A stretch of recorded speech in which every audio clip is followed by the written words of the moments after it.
السلام عليكم ورحمة الله وبركاته. بسم الله والصلاة والسلام على رسول الله. اللهم صل وسلم وزيد وبارك عليك يا سيدي يا رسول الله. اخواتي وحبايبي الكرام، بجد لقانا معاكم من قناة تربية الأرانب والطيور مع أبو نرمين. تنساش انزل تحت اشترك في القناة، سبسكرايب، فعل زر الجرس، ادعم الفيديو بلايك. حلقة النهاردة يا شباب حلقة مهمة جدا جدا. كلاكيت تالت مرة يا شباب، كلاكيت تالت مرة عشان اعرفكم ان في خصوبة عند الارانب. الحمد لله ناجحين وشغال بهذا العمل. عشان الناس اللي بتشتكي تقول لك يا ابو نرمين الارنبه بتولد وبعد 10 ايام او 14 يوم باجي احط الارنبه للذكر ما بتقبلش التلقيح ومش بترفع ولا تقبل الذكر. يا جماعه دي يا جماعه بفضل الله معاها ادي 2 4 6 ارانب، وادي بره 7 8 معاها يا جماعه بفضل الله 8 ارانب زي الفل. طب يا جماعه 2 همت دول 2، وادي يا جماعه الثلاثه اللي طلع بالولد، وادي 5 هم يا شباب كده معاها 8 ارانب. دول 6 و2 بره هم، تمام. 8 ارانب يا جماعه زي الفل ما شاء الله. الام دي يا جماعه والده يوم 29/12، والده يوم 29/12، والنهارده يا شباب بفضل الله 14/1. النهارده يا جماعه 14/1 بفضل الله. 14/1 كل سنه وانتم طيبين. السنه الجديده بقى واول ايه؟ اول السنه الجديده. النهارده 14/1 يعني الام يا جماعه بالظبط كده بقى لها حركه 16 يوم او 15 يوم، يعتبر 15 يوم بالظبط عشان 29 بقى لها كده 15 يوم. تعالى كده يا جماعه النهارده على الذكر اشوف هتبقى التركيح ولا لا. اعذروا برضه عشان بصور مع نفسي. ما شاء الله يا جماعه ادي الام، تمام بفضل الله. نيجي بقى نحطها للذكر كده نشوف الدنيا فيها ايه. بسم الله بسم الله، صلى على حبيب قلبك يطيب. بسم الله بسم الله بسم الله.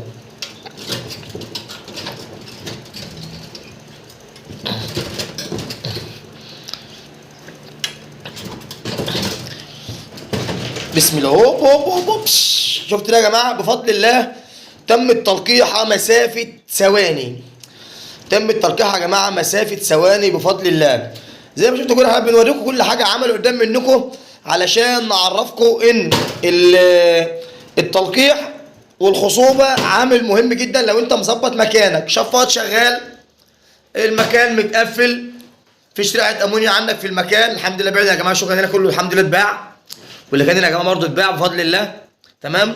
والحمد لله ناجحين. ودي الام يا جماعه احنا لقحناها المره اللي فاتت اهيت اللي احنا لقحناها، ودي برضه الريكس اللي احنا لقحناها، تمام يا شباب. ادي ما شاء الله عيال اهيت الام اللي احنا لقحناها، تمام. تاريخ التلقيح يا جماعه مكتوب اهوت يوم 12، تمام. ودي تاريخ التلقيح يوم 12. دي متلقحها يا جماعه قبل كده، يعني متلقحها دي يوم 10 يوم 11، بس انا كتبت ب 12 عشان يبقوا الاثنين مع بعض، عشان يا جماعه يبقوا الاثنين ايه مع بعض. وادي يا شباب ايه الخلفه اهيت.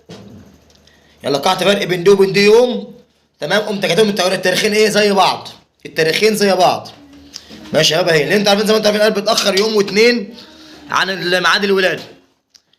ادي ما شاء الله يا جماعه، تمام. النهارده يكون اهيت، وادي خلفتها بالصلاه على النبي. 11 ارنب زي ما هم ال 11 ارنب يا جماعه اهم، زي ما هم ال 11 ارنب بفضل الله. تدفئه عليها عامل مهم جدا يا شباب. والده ال 11 وزي ما هم ال 11 اهم يا شباب. ادي ال 11 ارنب زي ما هم بفضل الله. فطبعا حبينا يا جماعه ان احنا برضو ايه يعني ان نكون معاكم. ادي يا جماعه برضو ام ريكسيات، تمام. ادي خلفيه ديت من العيال من العيال، وانا باقي العيال. ادي هنا 8 امك، ماشي. 5 ابيض و3 اسود كده 8، والتاسع ايه؟ والتاسع بره يا جماعه، التاسع بره. يلا يلا يلا يا عم، مش من هنا يا ابني، دي وشها يا ابني، يا ابني دي وشها اهو. نرجع بقى للتركيحه الثانيه يا جماعه بفضل الله. بسم الله. ثواني ثواني يا حبيبي، ثواني يا حبيبي، ثواني يابا. الله عشان يلا عشان بس ايه نوريكم التركيحه بتبقى مظبوطه عامله ازاي. يلا بسم الله بسم الله بسم الله بسم الله بسم الله. اوبش اضرب. شفت شفت دي تاني تلقيح. احنا دلوقتي حاليا يا جماعه 5 دقايق في الفيديو، 5 دقايق في الفيديو من ساعه ما ضغطت فتح الفيديو، 5 دقايق بالظبط على التلقيحه الثانيه. تمام يا شباب؟ 5 دقايق نتلقح التلقيحتين ب5 دقايق. ده 5 دقايق ايه؟ ده من تاريخ ما فتحت الفيديو، ممكن يكون لك دقيقتين كمان قبل ما نحط نعرض مثال الدقه.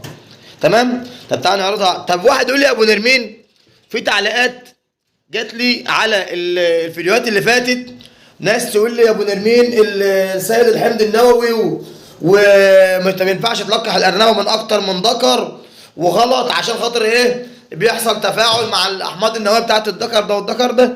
يا حبيبي احنا شغالين بتجارب عمليه وليس علميه. احنا بنشتغل بالعملي، العملي ملناش دعوه باللي في الكتب، احنا بنشتغل بالعملي. ده الامه اهي تمام ما شاء الله صحه وكويسه وزي الفل، وعيالها دولت يا شباب، عيالها دولت جايين من اكتر من ذكر. زي ما انتم شفتوني كل فيديوهاتي بلقح من اكتر من ذكر، ومن يوم ما اشتغلت في الارانب منهم مربات ارانب وانا بلقح من ذكر ومن 2 ومن 3 ومن 4. ودي نفس الطريقه، عيال ده برضو جايه من اكتر من ذكر، متلقحه من اكتر من ذكر، ودي نفس الطريقه من اكتر من ذكر. والتلقيحات بتيجي ايجابيه مش تلقيحات بتيجي سلبيه. وادي نفس الطريقه برضو ال11 دول من اكتر من ذكر، من ذكرين ومن 3، ودي نفس الطريقه. خدت بالكم؟ يعني الشغل اللي يا جماعه من اكتر من ذكر، ما بلقحش من ذكر واحد. انا ما بلقحش من ذكر واحد. اكبر دليل اقول لك عليه الارانب في البريه الذكوره سايبه مع النتيان. الارانب في البريه الذكوره سايبه مع النتيان، النتايه اللي بتحمر وبتطلب اي ذكر بيطلع عليها بلقحها، اي ذكر بيطلع عليها بلقحها. زي الحيوانات يا جماعه بتبقى فيه لا مؤاخذه مثلا معلش برضه تزاوج الكلاب. تمام؟ تزاوج الكلاب بتلاقي فيه كلبه في مره منها يجي 7 8 كلاب تمام وقت التزاوج. انتوا فاهمين؟ ما حدش بقى قال الحمض النووي ومش عارف ايه ما فيش الكلام ده يا جدعان. في الحيوانات ما فيش الكلام ده. في الحيوانات احنا بنتكلم في العملي، في اللي احنا بنعمله عملي. اهو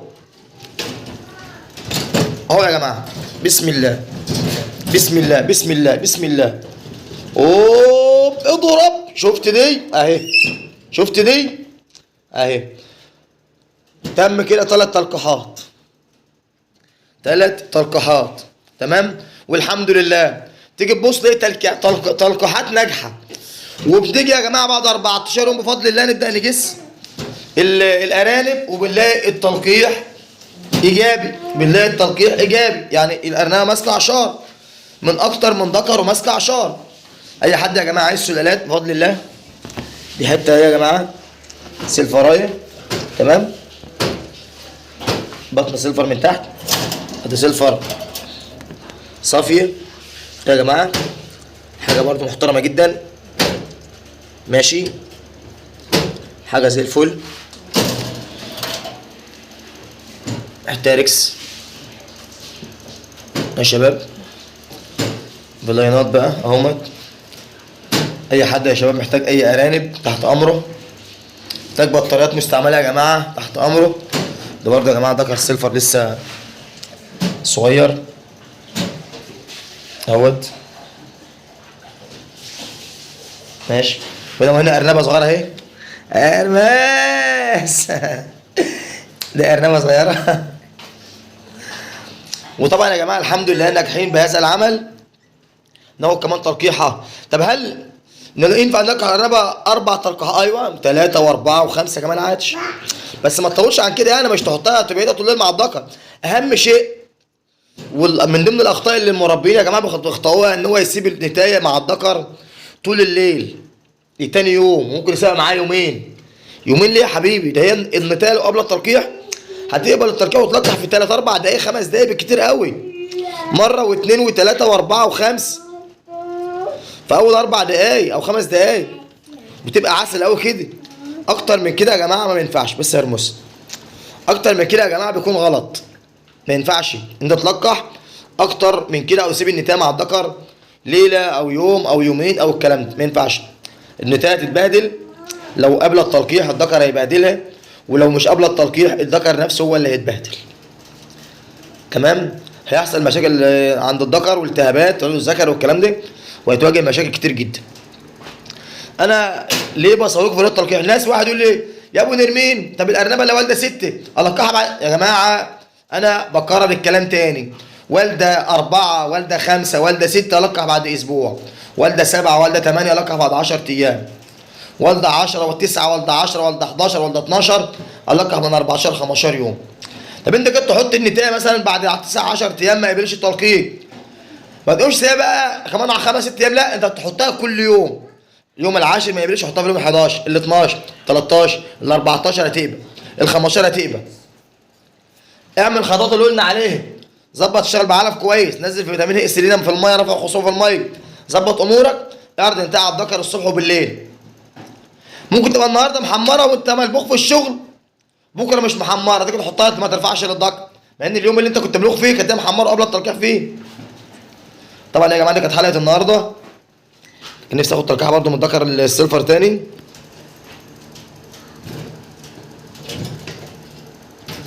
يلا بسم الله بسم الله. استنى عدلها لي، استنى عدلها لي.